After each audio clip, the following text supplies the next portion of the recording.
The beacon was small and old and ugly, a dark metal seed drifting alone near the galactic core where radiation whispers and gravity bends like tired glass. And when the Virel explorers first caught it on their long-range scan, they only noticed it because it refused to reflect light the way dead things do. It soaked light in like a wound, and their captain, a tall Virel with a gold crest named Serak Vor, ordered a tow with a bored flick of his claw because salvage was salvage and quiet flights needed trophies. The crew brought it into the hangar and it thudded against the deck with a sound that felt heavier than it should. The engineers pried its panels with heated tools and patient curses, and when it finally split, not with a hiss but with a dry gasp like a book opening after 1,000 years, a cold voice came out in a language their translators did not know and still understood, a voice that sounded like metal memory. Do not disturb the blue planet. Do not wake what sleeps. The words repeated in other tongues, clicks, hums, tones, drummed syllables, and with each translation a small line of names scrolled across the projection, signed by species that the Virel had studied only in museums and graves, a chorus of the extinct saying the same thing in 100 ways. Do not touch Earth, leave it, let it lie, turn away, stay away, warn those who follow, and when the message ended the beacon snapped shut with a sharp, final sound like a clasp on a coffin. For a moment the hangar stayed very quiet because old warnings are shaped like teeth. But then the silence turned into nervous laughter. A tech joked that ancient empires love drama.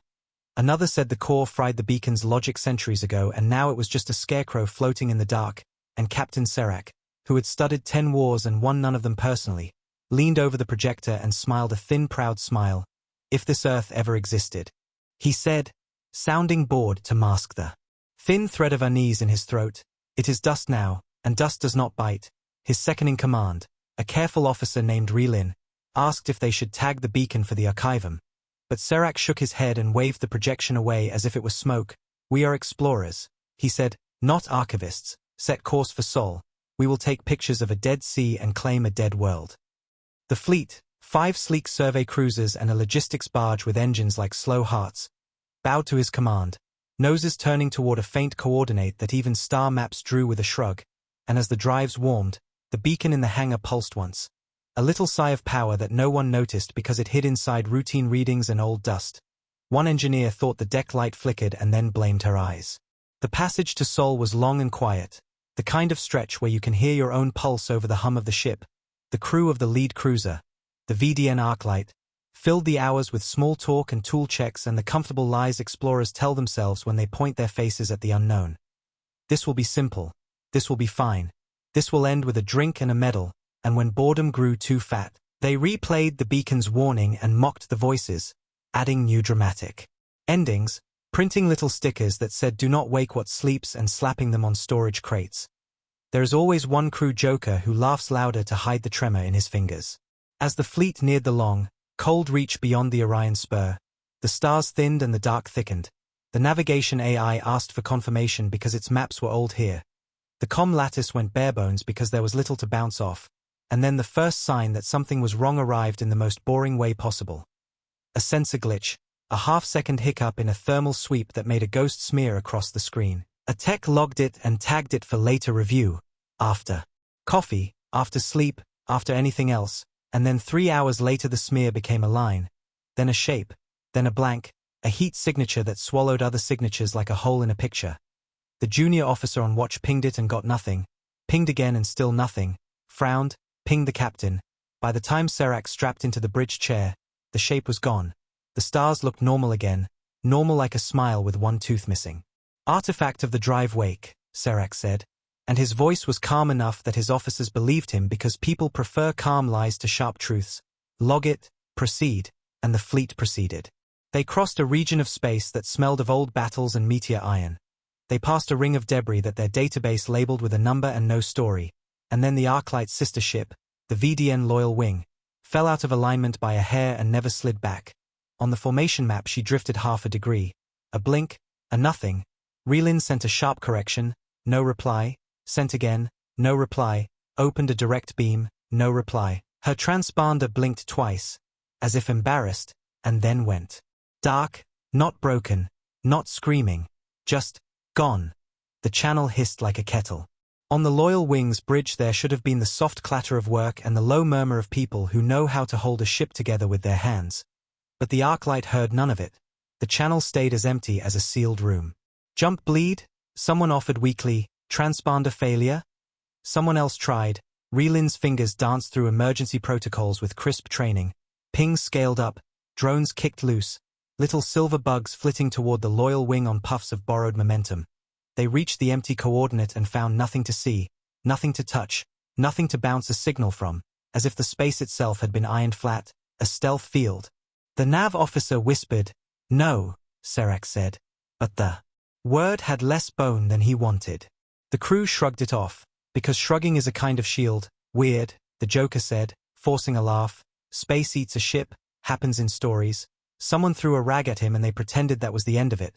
They logged the loss as equipment error. Marked a memorial icon no one felt and everyone avoided looking at. An adjusted formation like they were just tightening a belt, but the belt felt tighter around a throat. They crossed the cold and the cold crossed them back. They entered the first thin halo of dust that ancient charts called the Ort. And the dust felt like eyes. The comm chatter dried up without orders. Voices getting short and careful because instinct was older than training. When the logistics barge reported a temperature drift in its fuel bay, just half a degree over normal, no one made a joke this time. When the tail ship swore it saw a shadow where the starfield should be and then said, "Never mind, must be a reflection," no one laughed. When the Arclight's long-range lidar returned a smooth curve where the Kuiper stones should have scratched teeth, Serac leaned forward and whispered, "What are you?" The answer came in the simplest form.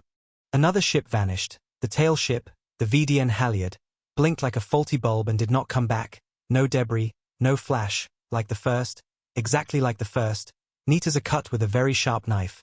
And this time the fleet did not call it a glitch. The bridge air thinned as everyone forgot to breathe at the same time. Relin's voice turned to glass. "Emergency pattern delta, spread and scan, jam open all bands, scream if you see a shadow." The Arclight and the remaining escorts peeled. Apart like petals, scanners sweeping in bright fans, smart dust canisters popped and spilled swarms of motes that laced the region with measuring threads. And those threads came back with numbers that made the navigator's mouth dry. There were holes in the math, missing energies, missing photons, missing time. "Retreat?" Relin asked, voice low and flat. Serac wanted to say no because pride and duty in the council's eyes. But his skin crawled with a feeling he'd only had once before when a hull breach took a deckhand in silence. "We mark this and we go," he said. "We bring a fleet with teeth next time." And he gave the order. But orders are wishes when the universe has other plans. The stars blinked again and this time the blink was longer. The ship lights dimmed. Not in a power fault way but in a way that felt like the room had sunk a few inches into the floor. The artificial gravity hiccuped and someone's toolkit lifted and kissed the ceiling and fell. The comm board lit with symbols none of the crew had seen. An alphabet of sharp angles and soft hums, and every screen in the ship, from the bridge to the waste processing closet, wrote a single simple line: "Do not disturb the blue planet." The words scrolled in Varel, then in Trade Common, then in 3 dead tongues the computers should not have known, then in a script that was not a script but a memory of an old fear. Then the screens went dark and the ship shuddered, the kind of shudder that doesn't come from engines or weapons, the kind that comes when a thing is touched by something too large to see, the kind that says you are being measured. On the logistics barge a junior engineer named Tallen grabbed the handrail and whispered a prayer to no god in particular because no god he knew lived this far from home. On the Arclight the Joker swallowed a laugh that had died in his throat and tasted iron. On the escort VDN caravel a pilot reached for the jump lever and found his hand shaking so badly he had to use the other hand to steady it. Relin said, "Calm," because calm was the only useful illusion left. "Jump on my mark," and the mark never came because the space around them rippled like heat over sand. A dark wave moved through the formation, slow enough to see and fast enough to outrun, and where it passed the smart dust simply stopped reporting. Little motes that had been counting photons with cheerful diligence forgot how to count and fell asleep. The caravel winked. The barge's engine note climbed into a thin sick whine. The Arclight's hull sensors threw a field of errors like snow. "Shield up," Serac said. And then, softer, to himself, "Shield up against what?" The first real sound from outside came then, not a weapon strike or a hail, but a knock, 3 soft taps on the Arclight's forward hull. The kind of knock a patient guest makes at a polite door. The bridge crew stared at the hull diagram where the taps registered, a little red circle pulsing like a heartbeat. "Is that Debris? The navigator asked. Debris does not knock, Relin said, and the comm panel, which had been behaving like a sulking child, lit and hissed and cleared its throat and spoke in a voice that was not a voice, a synthetic tone shaped by someone who understood fear and how to use it gently, a tone that translated itself into the language of the listener so cleanly it felt like thinking. Do not disturb the blue planet, and then, because politeness is limited, a second line. You have been measured, and then a third, leave. Serac tried to answer because Captain's answer when spoken to. This is Captain Serac Vor of the Virel Dominion Exploration Group under mandate of the Galactic Council. We, and the comm cut him off without spite, not rude, just efficient. Leave now, do not return, do not send others, sleep. The arc light jumped. The drive screamed like metal in snow, the space around the ship seized and then gave, the stars smeared and then snapped, and when the ship shook itself back into a thinner dark, the formation was gone. Only the arc light rode the wake, alone and small and suddenly very aware of the distance between one heartbeat and the next. Relin sat back, closed her eyes for one count, opened them, marked the jump, checked the wake for friendlies, transmit a warning on open band. They transmitted. The warning went. The warning did not go far. Something in the black ate it. Again, Serac said, and they tried again, and the black ate that one too. Log it, he whispered, log it anyway. They limped toward known space with lights low and voices lower, and because fear is contagious and loneliness amplifies it. They watched shadows that were not shadows and listened for knocks that did not come. Behind them the region they had left settled like water after a thrown stone. And then, far deeper in, something else woke, because warnings are not written for fun. Deep under a shell of rock a machine that remembered oceans and knives and a sky full of cranes opened an eye that was also a sensor array and tasted the residue of the Virel drives, measured the noise of their arrogance, tagged the vector of their departure with a careful, patient mark, and sent a whisper to a cousin machine that slept under ice and a sister machine that slept under salt. And the whisper was not words. It was a test result filed in a drawer carved into the planet's bone. We have been disturbed. The arc light reached a relay and pushed its message into the net like a bearer pushing a sealed letter into a lock. The net took it and carried it and delivered it to the council with the same bland indifference it delivered the day's trade indices and a chef's recipe feed. But the message burned the fingers of those who opened it. Serac's log was short and clean and scared in the way disciplined writing is scared. No drama, all detail. 2 ships lost without trace in the Kuiper approach, active. Interference consistent with powerful, ancient, and intentional devices. Direct warning received from unknown source in Sol volume. Do not disturb the blue planet, leave now. The council chamber listened in a hush that smelled of metal and old air. Someone muttered superstition. Someone else muttered death welders.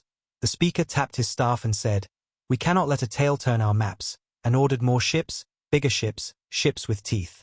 On the arc light, in the dim of off-watch, Relin sat alone with the beacons recording on a little loop, watching the list of extinct signatories crawl past one by one like a funeral parade. She did not laugh, she did not speak, she only traced one name with her claw and whispered, we warned ourselves, and we laughed anyway. In the hangar the ancient beacon lay quiet, its split panels wired and tagged, and deep in its metal a last ember glowed and then went out as if satisfied, as if a job done had been done again at last.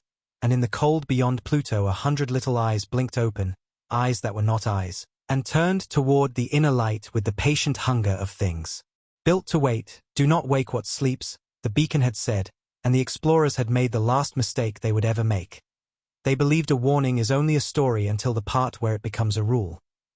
The First Fleet's silence spread through the galaxy faster than light, not through signals but through fear. The Council called it a communications failure, but every navigator, every pilot, every child who stared at the stars at night knew something terrible had happened. Yet arrogance is a louder voice than caution, and the Virel Dominion did not believe in ghosts. A second fleet was assembled, bigger, stronger, armed with warships rather than survey cruisers. Captain Relin, who had served under Serac Vor, was chosen to lead it. She had read the last log her captain sent. We were warned. Do not disturb the blue planet. She deleted it from public records, but the words stayed in her mind. The new fleet entered Sol's outskirts quietly, their ships cutting through the dark like silver knives. 4 hours, everything was normal. No strange readings, no signals, no movement. But when they crossed Neptune's orbit, the first distortion appeared. A pulse, faint but rhythmic, moving faster than sound yet older than any engine hum. "It's coming from Earth," the science officer said, his voice trembling. "Or under it." Relin ordered silence across the comms. No one spoke as they drifted closer to the sun's light. Earth appeared at last, a blue gem in the dark, peaceful, untouched. Too peaceful. No comm chatter, no satellites, no radio static, not even the whisper of wind across the atmosphere. A dead world, an ensign whispered. But dead worlds don't watch you. The sensors showed movement, patterns deep beneath the crust, lines of energy stretching from pole to pole. "Thermal readings?" Relin asked. "Cold," came the reply. "But something's organized. It's like veins." On the flagship Virel light, the crew fell into uneasy silence. Then the lights flickered. One by one, the ship's internal systems began to dezinc. Shields fluctuating, navigation blinking, even life support momentarily pausing as if held by invisible hands. The fleet's AI tried to reset the systems, but the error code kept repeating the same words: "Do not wake what sleeps." A junior technician screamed as the message appeared on his visor without connection to the main network. Relin demanded diagnostics, but her voice was lost under alarms. "Power drain across the fleet. Shields failing. We're being scanned." The crew looked at each other. Scanned by what? There was no visible enemy. Then a deep vibration rolled through the void, not sound but pressure. The ships trembled as if a massive object had awakened somewhere below the planet's surface. Surface sensors detect movement. Define movement. Continental level, the tech cried. The oceans rippled, clouds tore apart, and something huge moved beneath the water. "Pull back." Relin shouted, but it was too late. The second fleet had already been seen.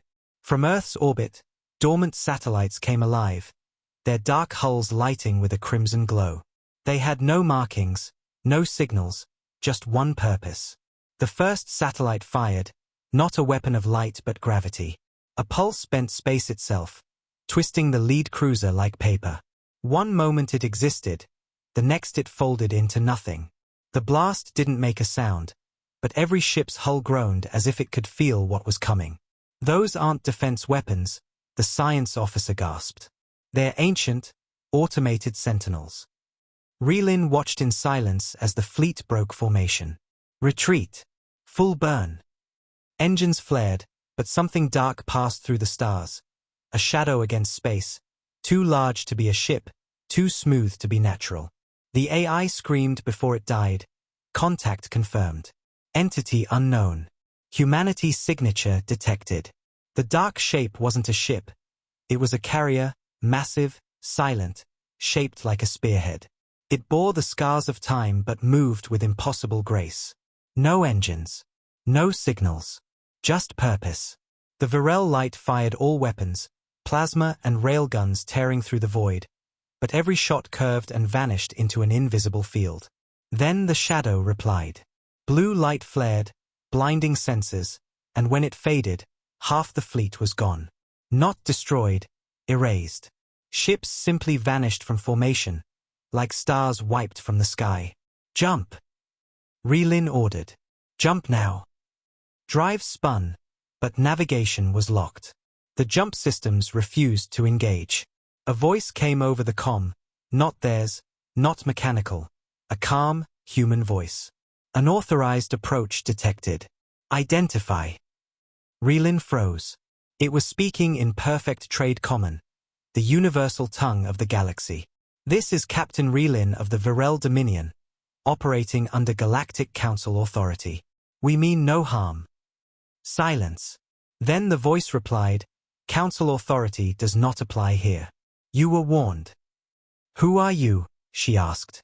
The answer came like thunder wrapped in calm, Earth. The transmission cut. The human carrier moved once more, too fast for any sensor to track, and the rest of the fleet fractured in chaos.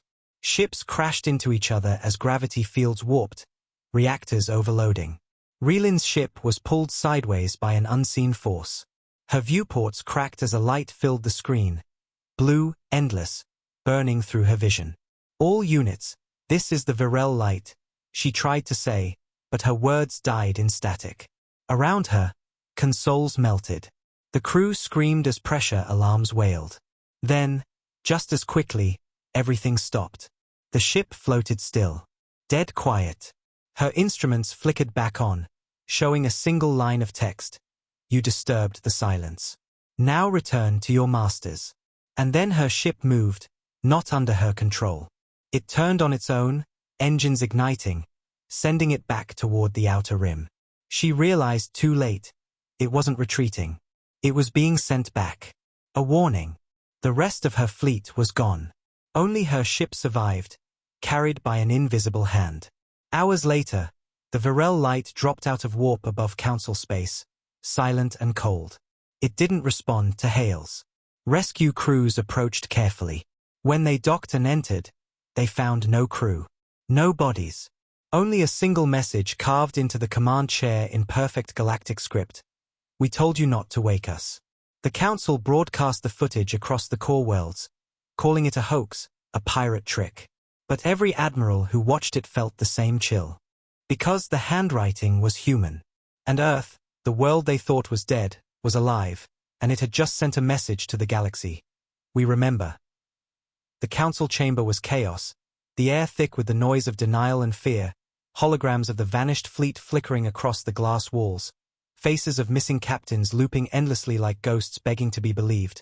The Speaker of the Council pounded his staff against the floor, trying to restore order, but even his voice trembled when he shouted, "Silence!" The noise died in waves, leaving only the hum of machines recording everything for history, or for evidence. "You expect me to believe this?" the Speaker hissed, pointing to the hologram of Captain Relin's empty ship, drifting through space with not a single life sign aboard. A myth destroys 2 fleets? A world we declared extinct 10,000 years ago. But no one answered him. Not the generals, not the admirals, not even the cold, calculating diplomats who usually smiled through any crisis. The words from the ship's final transmission hung in every mind. You disturbed the silence. We told you not to wake us. The Council demanded explanations, and the scientists gave them the only one they could. It's ancient Terran code, sir, one said, his voice hollow, the kind no AI can fake. That ship's logs, every line, every phrase, was written in human syntax. The Speaker's eyes widened, his hands curling around the podium. You're telling me a dead planet speaks? Not speaks, the scientist said, warns. A cold murmur rippled through the chamber. Someone whispered, the Death Welders. Others laughed nervously, desperate to hold on to the idea that humans were just another extinct species. Superstition, said one general, slamming his fist on the table. Machines malfunction, captains panic, and ghosts get the credit. I'll prove it. Give me a fleet, and I'll burn that rock myself. The Council applauded his arrogance, because arrogance was easier to believe than fear. And so, by the end of that day, the Third Fleet of the Galactic Council was mobilized. 1,000 ships of every class, led by the most decorated war hero in the Dominion, Admiral Core. He stood before his armada with pride in his scales and venom in his words. We will show this galaxy that no myth controls us. Earth is a dead world. Let's make sure it stays that way. The fleet left orbit to the cheers of billions, but those cheers would never be answered. For 3 days, transmissions came regularly, updates, tactical reports, routine chatter. Then, suddenly, on the 4th day, the fleet went silent. Not destroyed, not jammed, silent. No wreckage, no signals, no energy trails, nothing. It was as if the entire armada had stepped into a void and vanished. On the 5th day, every shipyard, every outpost near the Sol boundary received the same haunting transmission. No image, no voice, only words carved across the screen in the language of every known race. Do not disturb the blue planet. You were warned. Panic spread faster than light. Civilizations that had once mocked the myth now closed their borders, erasing Earth from maps. Traders refused to travel near the Sol arm. Captains whispered of strange lights following them in deep space, and the phrase Deathwelder became forbidden speech in half the galaxy. But the council refused to stop. Fear turned to fury. The speaker, desperate to maintain control, called a secret meeting in the lower chamber. "If this continues," he said, his voice sharp and quiet, "the council will fall apart. The people must believe we are still in power. We will not run from a story." One of the elder races, their translucent skin glowing faintly, raised a trembling hand. "We have old records," she said softly, "from the First Empire, before the stars were mapped. They warned us once, before they died." She activated a hologram. A grainy image appeared, a star map with a blue planet marked at its center. Below it were hundreds of alien glyphs, all meaning the same thing. Here sleeps the makers of fire. Here lies the world that burned the stars. The room fell silent. For a moment, even the speaker didn't breathe. "My grandmother's world was one of those burned," the elder continued. "It was said the humans were the first builders of war, and when they rose, even the gods fled." The younger council members laughed, but the sound was hollow. Myths were easier to dismiss until the myth started answering your transmissions. That night, the council tried to send another message to the Sol system, a warning cloaked as a peace offer. The signal never reached its destination. Instead, it was intercepted, rewritten, and sent back within seconds, now carrying only 2 words, "Too late." On a distant world in the Orion Arm, a trading station picked up a new signal on an ancient frequency. It wasn't from the Council or any known fleet. It was from Earth. The voice was human, calm, and terrifying in its simplicity. "You broke the silence. You woke what you feared. Now you will remember why you were told to forget." The signal was followed by images, grainy recordings of vast cities beneath Earth's oceans, glowing with blue light, giant machines rising from deserts, their armor marked with the Terran insignia, a broken circle enclosing a single star. Across the galaxy, worlds that had ruled for millennia realized they were not the center of history. They were survivors of someone else's mercy. And the mercy had ended. In the council's private chambers, the speaker faced his reflection in the glass, whispering to himself, "We are not at war, not yet." But even as he spoke, his communication aide burst in, pale and trembling. "Sir, the outer colonies, they're gone. Gone. Not destroyed, sir. Empty. Every ship, every outpost. Just gone." The speaker turned to the window where the stars glittered cold and silent. For the first time in his life, he felt small. Somewhere in those endless lights, something had awakened. A civilization that had once ruled, once died, and now rose again. The warning had been written across time and carved into the memory of the galaxy. But they hadn't listened. Now the ancient truth returned, and with it came the echo of the last human promise. "If you disturb us, you will burn." The night the outer colonies went silent, the galaxy stopped pretending everything was fine. Entire sectors lost communication within seconds, and when rescue fleets were sent, they found nothing, no debris, no radiation, not even drifting metal. Just cold stars and silence. The Council ordered immediate containment, sealing borders, halting trade, and forbidding any mention of Earth or the Sol system. But fear spreads faster than law. Smugglers whispered of strange lights near dead worlds. Merchants claimed their ships were shadowed by dark figures moving faster than scanners could track. And every communication array began to pick up faint transmissions, all identical. A woman's voice, human, repeating one sentence in every known language, "Do not disturb the blue planet." The Council grew desperate. They called an emergency session, this time underground, hidden beneath the surface of the capital world.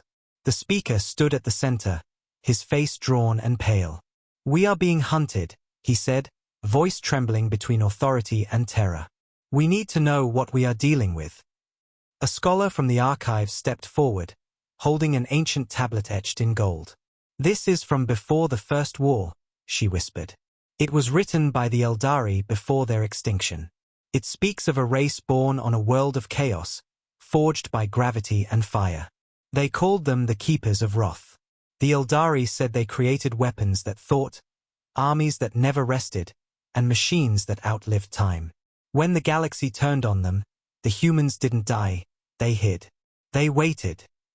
The chamber erupted with voices. "Myth!" shouted a general. "Old superstition," said another. But the speaker didn't speak. He just stared at the hologram of Earth spinning slowly above the table, its blue oceans glimmering with faint red lines under the surface, like veins of fire. "If they waited," he whispered, "then what are they waiting for?" Before anyone could answer, the chamber lights flickered. The air turned cold. Every console began displaying coordinates, the Sol system. A voice, calm and synthetic, spoke across the chamber. "This is a message from the Terran Defense Network. Unauthorized interference with Sol sector security protocols will be considered an act of war." The message repeated twice, then ended, leaving behind a silence that felt heavier than gravity. "They're alive," someone whispered. "No," the speaker said, his voice breaking, "they're awake." Across the galaxy, panic turned to chaos. Worlds sealed their skies. Fleets armed themselves. Propaganda broadcasts flooded the networks claiming that Earth had been corrupted by rogue AI, that machines of human origin had taken control. But it didn't matter what they believed. Something ancient had begun to move. On a distant moon near Vega, miners found strange artifacts buried deep beneath the surface. Metal that matched Terran alloy, pulsing faintly like it was breathing. When they tried to cut it, their tools melted. When they tried to move it, the ground itself shook. Within hours, the entire colony vanished, leaving behind only a crater and a faint transmission echoing through the dust. Protocol resurgence, Phase 2 activated. In the council chamber, the speaker summoned the highest military minds. "We must strike before they strike us," said Admiral Kale, a massive reptilian commander. "We'll send the Fourth Fleet, bomb the planet from orbit, erase everything that moves." "Erase Earth?" one of the younger counselors asked quietly. "Yes," Kale growled, "before it erases us." But just as he said the words, the hologram projector on the table blinked and changed. It no longer showed Earth, it showed them. Their chamber, their faces, their words. A low hum filled the room. Then the lights died. One by one, consoles rebooted, screens flickering with static until a single image formed. A human face. Male. Cold. Pale eyes glowing with faint light. When it spoke, the sound carried weight like thunder behind glass. "You are predictable." The counselors froze. The voice continued. "You repeat what your ancestors did before. Fear. Denial. Attack. It ended the same way then. It will end the same way now. Identify yourself," the speaker shouted, but the voice didn't stop. "We were merciful once. We gave you peace when we should have given you memory." The human face leaned closer, pixels flickering. "Now, you will remember." The screens turned black. Every ship in orbit went offline for exactly 7 seconds. When power returned, the message had burned itself into every ship's data core. "Do not disturb the blue planet." The speaker staggered back, gripping the edge of the table. "They're inside our systems," he whispered. "No," said the scholar with the golden tablet. "They're inside everything." A week later, the attacks began. Not invasions, not battles, but disappearances. One world at a time, gone. Entire planets stripped of satellites, infrastructure, fleets, vanished into silence. The stars themselves seemed to blink out as human vessels, dark and silent as tombs, passed through them. Some called them ghosts. Others called them gods. But the old name, the one whispered by the dying Eldari, began to spread again, Deathworlders. Somewhere deep in council space, the speaker recorded his final address to the galaxy. "We thought Earth was gone. We thought we were safe.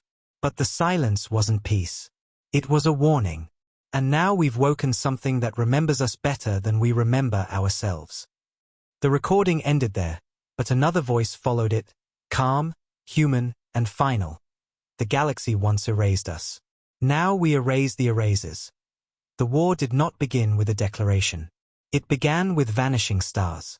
Across the outer rim, observatories went dark, their last transmissions showing flashes of light moving between systems faster than any known engine could travel. Fleets scrambled, defense stations powered their shields, and yet one by one, entire sectors disappeared.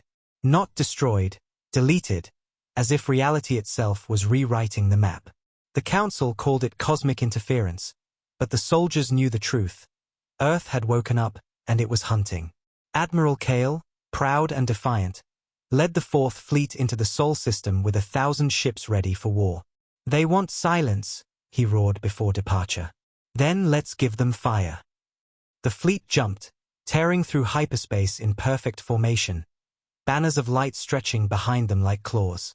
But as soon as they exited near Pluto, their navigation went blind. Every sensor, every scanner, every targeting array, dead. The stars themselves faded, replaced by static and cold blue light. Kale barked orders, his voice cutting through the chaos. Manual control. Line formation. Prepare for surface bombardment. But when they turned toward Earth, their hearts froze. The planet was not blue anymore. Half its surface glowed with grids of crimson light stretching across continents like veins under skin. Vast circular structures rotated slowly in orbit, silent and dark until the fleet approached. Then, one by one, they opened their eyes, massive rings of metal pulsing with deep red energy. The AI onboard Kale's flagship whispered in fear, "Object class unknown, potential planetary defense systems. Power output, incalculable." Kale snarled, "Fire all batteries. Show them what the Dominion fears." The sky filled with plasma and missiles, a storm of light aimed at the planet. But the beams bent. Every shot curved mid-flight, folding around invisible barriers before vanishing into nothing. Then came the sound, the deep, vibrating hum that shook bones more than ears. From the ocean's depths, something enormous rose. A warship, but not like any ever seen before. Its armor looked like volcanic glass fused with living metal, and its engines glowed with blue fire. It was a relic, a survivor from a forgotten age, the first human dreadnought, the TSV Genesis. The ship spoke through every comm channel in every language. "You were warned. Leave this system. Final notice." Kale screamed in fury. "All ships, attack." The fleet obeyed, 1,000 voices screaming into the void. But the Genesis didn't fire weapons, it simply moved. The space around it bent like water, and ships began collapsing inward, crushed by gravity fields too strong to comprehend. Entire cruisers folded into black spheres before exploding into dust. Kale's command ship trembled as the Genesis turned toward him, its blue lights scanning every deck like a god searching for guilt. "Please," one officer whispered, "make it stop."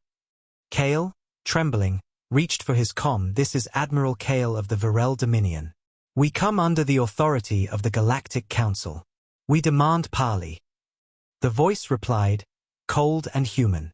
"The Council has no authority over the architects of silence." Kale shouted back, "Who are you?" The reply came like thunder, "We are Earth. We are what you left behind." Then the dreadnought fired. A beam of pure blue light cut through space, not with heat, but with gravity. Kale's ship shattered silently, vanishing into nothingness. The Fourth Fleet was erased in under 3 minutes. No distress calls. No wreckage. No survivors. Just silence.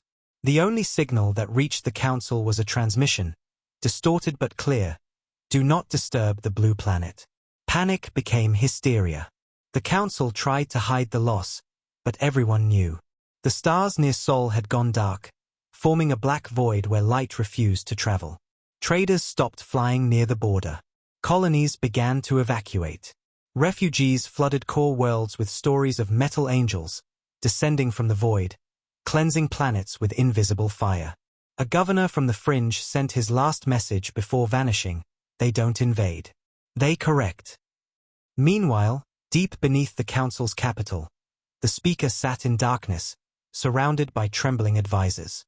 "We cannot fight them," one whispered. "We must surrender." "To ghosts," the speaker growled. But he knew they were not ghosts. They were the first. The ones who built everything. The ones who left behind warnings in every ancient tongue. They had not died. They had waited. And now their patience had ended. As the council debated, the stars above their world flickered once, then again. A tremor rippled through the ground. The sky turned blue, not the soft blue of peace, but the searing light of retribution. Dozens of human ships appeared in orbit, vast and silent, their hulls marked with the old Terran emblem, a fractured circle surrounding a single star. The council guards ran into the chamber shouting, "Contact! Unknown vessels! Descending!" The speaker looked up at the holographic display and whispered, "They've come." Every weapon on the planet fired at once, but nothing reached the ships. The humans didn't even respond. They just hovered, waiting, watching. Then a message appeared on every screen, every datapad, every implant across the galaxy. This was your final warning. You woke what sleeps. Now the galaxy will remember. And as the message faded, every system in the council's capital shut down. Lights, air, power, all gone. The stars outside blinked once more, and then darkness fell, eternal and complete. The silence had returned. But this time, it belonged to Earth. The galaxy had never known true silence until that day. When the council's capital went dark, every world felt it. Communications shattered across systems, trade routes broke apart, and entire fleets refused to leave orbit. Billions of voices filled the void with questions. None had answers. Rumors spread faster than light. Some said humanity had returned to conquer. Others said Earth itself had become a living weapon, punishing those who defied the ancient warning. And somewhere, deep in the heart of the galaxy, survivors of the destroyed fleets gathered in secret. They were admirals, scientists, smugglers, anyone who had seen the impossible and lived to tell it. They called themselves the Remnant Circle. Their meeting took place aboard a hollowed-out asteroid, far from known space, its walls lined with flickering lights and trembling fear. Admiral Tress, a gray-skinned alien whose voice carried the weight of old battles, slammed her claw on the table. "If we do nothing, they'll erase us all," she said. "The humans won't stop." They didn't just destroy fleets, they rewrote the laws of war. Across from her, an older scholar named Veeth adjusted his breathing mask and replied softly, "They haven't attacked us. They're cleansing the galaxy of arrogance. They're removing the rot that we became." "Rot?" another snarled. "They wiped out entire worlds." "Maybe those worlds deserved it," Veeth whispered. The argument grew heated until the lights dimmed. A voice echoed through the room, calm and human, yet heavy with something ancient. "You speak of us like we're gods or monsters," it said. "We are neither." Every weapon in the room turned upward. Holographic mist formed in the center of the table, shaping into a tall, armored human figure. His face was emotionless, eyes glowing faint blue beneath a dark visor. "Who are you?" Tress demanded. "Designation, Commander Aegis," the projection replied. "Guardian of the Terran Vault Network. This communication is not an attack. It is an answer." The room went cold. "You destroyed our fleets," one admiral growled. "You erased our colonies." The figure tilted its head slightly. "No. We corrected your interference. The Sol system is sovereign space, declared off-limits by the Covenant of Silence, signed before your species could walk upright." The Remnant Circle stared at each other, confused. "A covenant?" Veeth asked quietly. "With whom?" The hologram flickered, showing ancient images, alien empires, thousands of years old, kneeling before a council of humans. "Your ancestors," Aegis said. "They remembered. You did not." A pause followed. "Then what do you want from us?" Tress asked. "Nothing," Aegis said. "We wanted peace. We were content to sleep beneath our oceans and stars. But you disturbed the quiet. You took what was forbidden, touched what was sacred. The silence was not for you, it was for your protection. You expect us to believe you were protecting us," she spat. "You call yourselves Deathwelders." For the first time, the human's voice changed, sad, almost human in tone. "Deathwelders, yes. Because we were born from one. Earth forged us in violence. We became what we had to be. But even we learned mercy. You did not. His eyes brightened, casting long shadows across the room. We gave you warnings carved in the ruins of dead worlds. You ignored them. So now, the galaxy will remember the price of arrogance. If this is punishment, Veeth asked quietly, when does it end? When silence returns, Aegis said.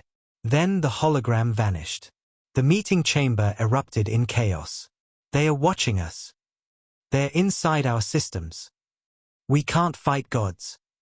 Tress shouted over the noise. Enough. If they want silence, they'll get war instead. The circle broke apart, some choosing to surrender, others to fight. And those who chose war gathered their ships, their weapons, and their last fragments of courage. Within months, the Alliance of the Living was formed, a desperate coalition of hundreds of species united by one goal, to end Earth's vengeance. They launched what they called Operation Eclipse. Thousands of ships jumped toward the Sol boundary, forming the largest armada in recorded history. The plan was simple: strike first, overwhelm, erase. But when they arrived, there was nothing. No planets. No stars. Just a black void stretching endlessly. Are we in the wrong coordinates? The navigator whispered. No, Tress said, her voice barely audible. We're here. Then the stars came back, but they weren't stars. They were ships. Millions of them. Human vessels cloaked in darkness, larger than any city, older than any empire. They formed a silent ring around the invaders, their engines glowing faintly like eyes opening after a long dream. One ship moved forward, colossal, silver, and covered in markings older than light itself. Its hull bore a name, written in every galactic language, Terran Ascendant. A single transmission echoed through every comm channel across the fleet. You woke us. Now you will see what you feared.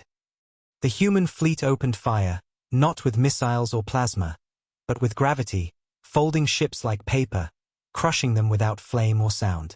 The Alliance Armada fought back, but their weapons scattered uselessly against the human shields. Aegis's voice returned, soft, final. You were warned by the dead. You were warned by the stars. Now, we speak the last warning. When the last world falls quiet, the silence will be complete. And then, the light vanished again. The battle was over before it began. Only one ship survived, the flagship of Admiral Tress. Her final transmission, recovered years later, contained only 7 words: the silence isn't death. It's judgment. Remember. From that moment on, the galaxy understood. Silence wasn't absence. It was Earth listening. And what Earth heard next would decide who lived and who vanished into the dark forever. The survivors of the great battle drifted in the ruins of their own arrogance. Broken ships, silent stations, fragments of fleets that once ruled the stars now floated in the cold dark, their metal twisted into memorials of fear. The Alliance had been erased in hours. Millions gone, not by radiation or fire, but by precision, each strike clean, exact, without hatred. It wasn't war. It was correction. From the ashes of shattered armadas, a few ships crawled away, burning, crippled, terrified. One of them, a transport called the Dorian Vale, carried refugees from a dozen species, including a young communications officer named Lyra. She had seen the impossible, the human ships moving faster than sensors could track, their weapons reshaping the laws of physics, their voices calm even as they ended entire worlds. She sat in silence, clutching a cracked datapad that still displayed the human message burned into every screen. Silence is not peace. It is restraint. The remaining council worlds descended into panic. Governments collapsed. Armies mutinied. Planets turned on each other. Some tried to hide in the void, erasing their coordinates from every chart. Others prayed to their old gods, hoping someone would save them from what they had awakened. The speaker, the last surviving leader of the Galactic Council, now lived as a prisoner in his own palace. His bodyguards had fled, his advisors gone. Only one remained, a historian named Veeth, the same scholar who once warned the Council about the ancient covenant of silence. You see now, Veeth said quietly, standing among the wreckage of the council chamber. You mocked what was written, and now it's being rewritten, with us. The speaker slumped in his chair, his voice trembling. What do they want? Why not just finish it? Veith looked out through the cracked glass at the night sky, where faint blue lights flickered among the stars. Maybe, he said softly, they want us to listen. As he spoke, the sky shifted. Dozens of massive human ships emerged from hyperspace, surrounding the capital world. They didn't fire. They didn't speak. They simply waited, their presence heavy enough to crush hope. The speaker's communications console flickered to life. A single transmission appeared, no visuals, only a voice, deep and calm. To the remnants of the Galactic Council, it said. You broke the covenant. You tampered with what was sealed. Yet, even now, you are given one last chance. Chance? The speaker whispered, leaning closer. Explain yourself. The voice continued. You may live, if you remember. You will disarm. You will dismantle every weapon built in arrogance. You will burn your fleets, erase your war codes, and silence your skies. For 10,000 cycles, you will not raise an army.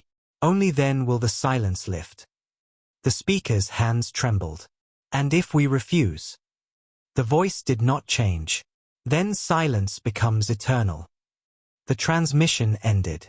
No threat, no roar, just truth. The speaker stared at the console, knowing he had no army left to refuse. The galaxy, once filled with endless chatter, fell quiet in submission. Over the following years, fleets were dismantled, factories turned to dust, and once mighty warlords became farmers on dying worlds.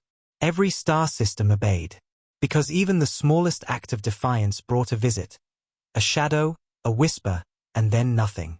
The humans never spoke again. They never invaded, never demanded tribute, never appeared on cameras. They simply watched. Those few who had seen them and lived told stories to their children. They spoke of human ships that moved like thoughts, of eyes that glowed with both sorrow and fury, of a silence so deep it felt alive. Generations passed, and the galaxy began to forget. The new races born after the fall of the Council didn't believe the old legends. They built new machines, whispered in secret that the Deathworlders were just stories told to keep them afraid. But one night, on a small moon colony at the edge of known space, a young miner uncovered something beneath the rock, a small, metal sphere. Almost human in tone. Deathworlders? Yes.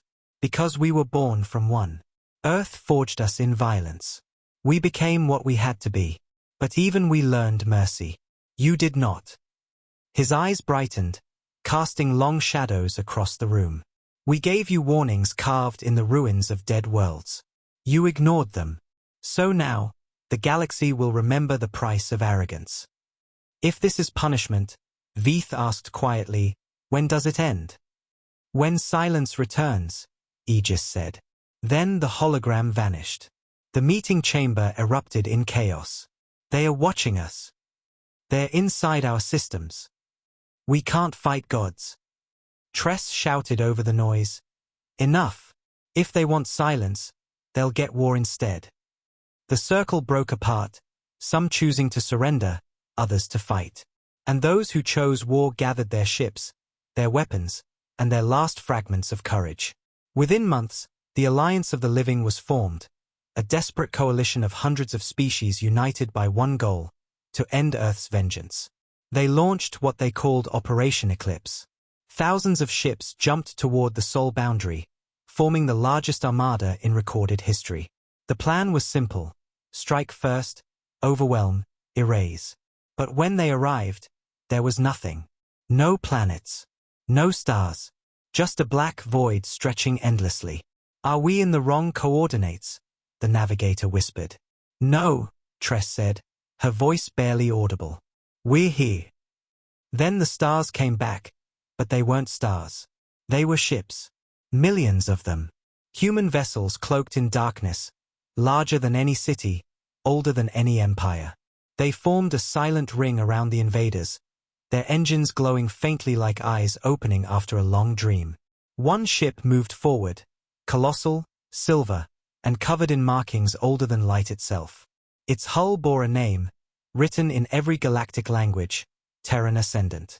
A single transmission echoed through every comm channel across the fleet. You woke us. Now you will see what you feared. The human fleet opened fire, not with missiles or plasma, but with gravity, folding ships like paper, crushing them without flame or sound. The Alliance Armada fought back, but their weapons scattered uselessly against the human shields. Aegis's voice returned, soft, final. You were warned by the dead. You were warned by the stars. Now, we speak the last warning. When the last world falls quiet, the silence will be complete. And then, the light vanished again. The battle was over before it began. Only one ship survived, the flagship of Admiral Tress. Her final transmission, recovered years later, contained only 7 words: the silence isn't death. It's judgment. Remember. From that moment on, the galaxy understood. Silence wasn't absence. It was Earth listening. And what Earth heard next would decide who lived and who vanished into the dark forever. The survivors of the great battle drifted in the ruins of their own arrogance. Broken ships, silent stations, fragments of fleets that once ruled the stars now floated in the cold dark, their metal twisted into memorials of fear. The Alliance had been erased in hours. Millions gone, not by radiation or fire, but by precision, each strike clean, exact, without hatred. It wasn't war. It was correction. From the ashes of shattered armadas, a few ships crawled away, burning, crippled, terrified. One of them, a transport called the Dorian Vale, carried refugees from a dozen species, including a young communications officer named Lyra. She had seen the impossible, the human ships moving faster than sensors could track, their weapons reshaping the laws of physics, their voices calm even as they ended entire worlds.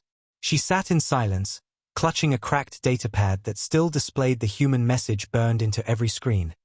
Silence is not peace. It is restraint.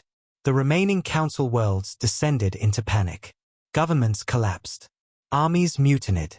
Planets turned on each other. Some tried to hide in the void, erasing their coordinates from every chart. Others prayed to their old gods, hoping someone would save them from what they had awakened. The Speaker, the last surviving leader of the Galactic Council, now lived as a prisoner in his own palace. His bodyguards had fled, his advisors gone. Only one remained, a historian named Veith, the same scholar who once warned the Council about the ancient covenant of silence. You see now, Veith said quietly, standing among the wreckage of the Council chamber. You mocked what was written, and now it's being rewritten, with us. The Speaker slumped in his chair, his voice trembling. What do they want? Why not just finish it? Veith looked out through the cracked glass at the night sky, where faint blue lights flickered among the stars.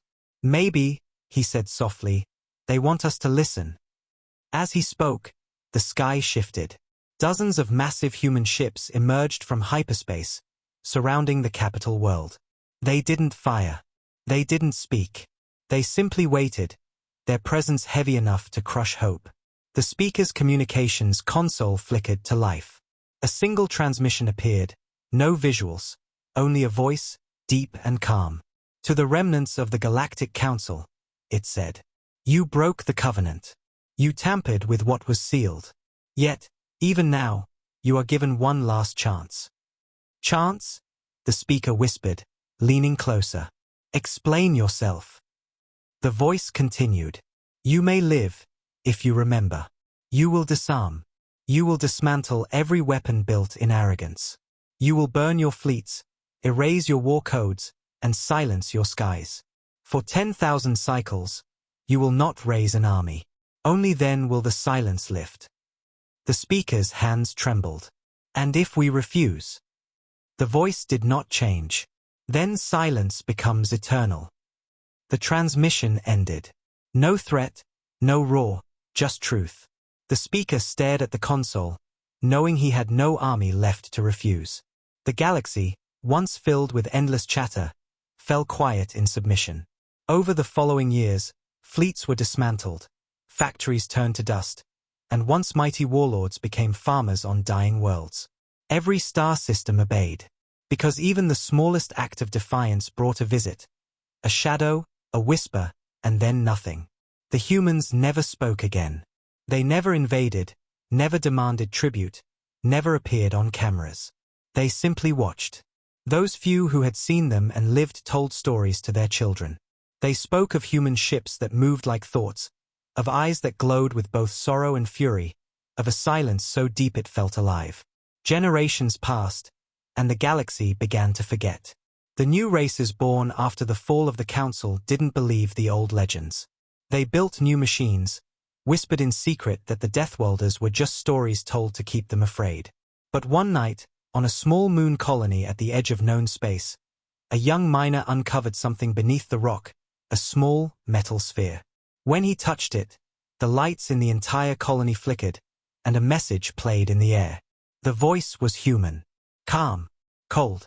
This is your reminder. The silence was mercy. Across the stars, old systems that had slept for millennia stirred once more. Ancient satellites reactivated, scanning the galaxy, mapping life. The quiet hum of machines that hadn't spoken in 10,000 years began to rise. The humans had never left. They had been waiting again, patient as ever, hidden beneath the dust of their forgotten empire. And as the stars burned, the message spread once more, whispered by every machine, every echo, every survivor who remembered the old wars. Never disturb the blue planet. Never wake what sleeps. Because if Earth rises again, the galaxy will burn. The silence that followed was not peace. It was a warning renewed centuries past, and the galaxy slowly forgot the terror of silence. Empires rose again, fragile and proud, rewriting history to erase their shame. Children learned that Earth was just a myth, an old story told by broken civilizations to keep them obedient. The phrase Deathwelder became forbidden in the academies, and no one dared speak of the fleets that vanished in the dark. Yet the silence was not gone. It only watched. The stars themselves seemed quieter, their lights slightly dimmed, as if they remembered something the living had chosen to forget. On the distant rim of the Orion Arm, a young captain named Ryn of the Thalax Republic commanded a deep space exploration vessel called the Horizon's Edge. His mission was simple: to chart forgotten systems and salvage ancient technology. He didn't believe in legends, and when his crew discovered a dormant wormhole surrounded by debris older than their recorded history, he felt excitement, not fear. "Open it," he said with a grin. His navigator hesitated. "Sir, the readings are strange. It's not natural." "Neither is opportunity," Ryn replied. The engines roared to life. The ship slipped through the wormhole and emerged into silence. No stars, no signals, no movement. Only a faint blue light in the distance. "Is that a planet?" one of his crew whispered. Ryn nodded, but his smile faded. "Chart the coordinates." The AI hesitated. "Error. Data conflict. System cannot confirm. Location classified." "By who?" Ryn asked, but before the AI could answer, every console on the bridge flickered. One by one, the words appeared across every screen. "Do not disturb the blue planet." The crew froze. "Cut power," Ryn ordered, but it was too late. The wormhole behind them collapsed like a dying star, trapping them in a space that felt more like memory than reality. The ship's scanners detected vast shapes in the dark, miles-long shadows moving without heat or sound. The helmsman whispered, "Sir, those are ships." They hung in the void like mountains, silent and endless. Human dreadnoughts. Preserved perfectly, their metal hulls cold and unyielding. The crew of the Horizon's Edge watched in awe and terror as one of the ships stirred. Its lights glowed faint blue. Its engines hummed once. A voice, neither male nor female, echoed through the void. "We told you to forget." "This is Captain Ryn of the Thalax Republic," he said quickly, heart pounding. "We mean no harm. We only seek knowledge." "Knowledge," the voice repeated slowly, as if tasting the word. "Your kind always seeks what it cannot bear to understand." The stars around them began to brighten, not from natural light, but from awakening ships.